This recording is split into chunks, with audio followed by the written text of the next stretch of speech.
Le temps de l'élection présidentielle a été donné lundi avec la convocation du corps électoral et depuis le sujet alimente les discussions. Les acteurs politiques de la région de l'Ouest réagissent à la suite de ce décret présidentiel. La correspondance d'Alexis Yamoua.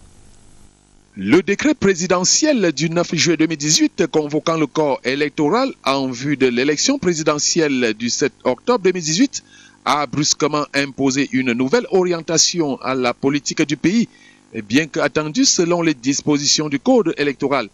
Si du côté de la société civile de l'Ouest on a pris acte, on est dubitatif compte tenu de quelques attentes non comblées. Est-ce que ce sera une élection qui va se dérouler vraiment en toute sérénité sur l'ensemble du territoire national? Les préalables que certains partis d'opposition ont posés, à savoir le retrait des bureaux de vote dans les casernes, qu'en est-il aujourd'hui? Avec quel code électoral allons-nous aux élections aujourd'hui? Tout le monde se serait attendu que le code électoral soit vraiment élagué des dispositions qui font en sorte qu'on ne sente pas que l'ECAM est juge et parti.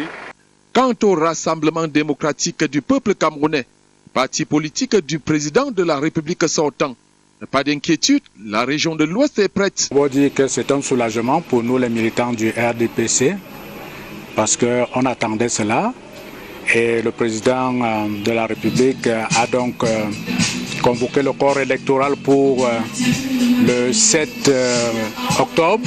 Maintenant, pour nous, il s'agit de l'amener à se présenter comme le candidat du RDPC à cette élection présidentielle. Et je crois d'ailleurs que cela ne fait l'ombre d'aucun doute qu'il sera notre candidat en attendant bien évidemment qu'il se prononce là-dessus.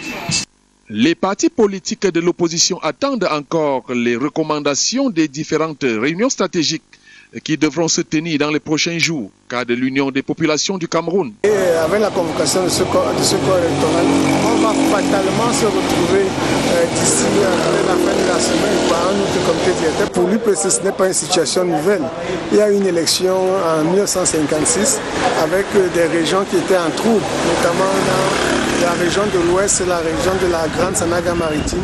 Ça n'a pas empêché que le gouvernement proclame qu'organise ces élections qui ne concernaient pas toutes les parties du Cameroun. Je crois qu'on tend vers là. On va donc vers des élections au rabais, mais je crois que c'est la voie que le gouvernement a choisie.